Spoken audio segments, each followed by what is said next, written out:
Some unbelievable statistics here. The total amount of student debt in the U.S. has now reached $1.2 trillion.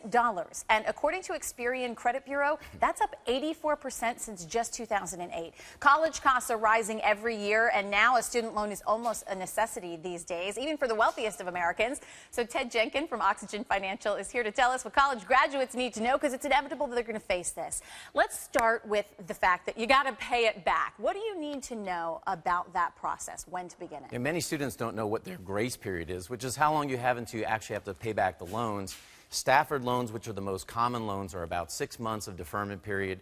Perkins loans, which are federal loans, are about 9 months. And private loans could be either or. So you need to figure out when you're going to start having to pay back here in the fall. So is there an easy way to track these things? Yeah, there's actually something called the National Student Loan Data Service System, and that system is an important one for people to get at because it will show you all of your federal loans. I'm amazed about how many students don't even know how much money I borrowed during college, and if you've taken private loans, they're not on that system. So I would make a spreadsheet to see all of your loans in one place so you know how much you actually borrowed. Let's talk more about the strategy here in repaying. Is that going to be more beneficial in having a strategy? Because we're young. We don't really know much about financials. Yeah, well, the average loans, you have about 10 years to pay off the loans, but there are two ways that you can repay. One's called an income-based repayment system, and the other one is a pay-as-you-earn system. And typically, the government knows that a student might not be able to afford that much per month, so it's about 10% of your discretionary income.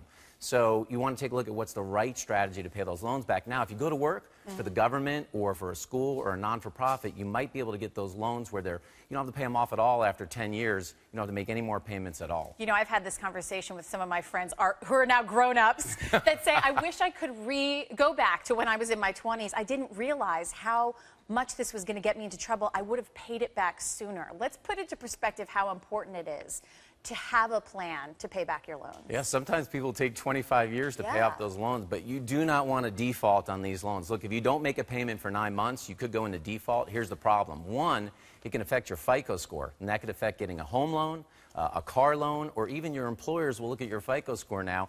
And if you don't pay back, the government can garnish your wages or seize your tax refund. That's not anything that any student graduate will want to have on their record. And it may seem like not a big deal when you're 20, but when you're 40, it's going to be a big deal. Ted Jenkins from Oxygen Financial, always great advice. Thanks for being with us. Thank you.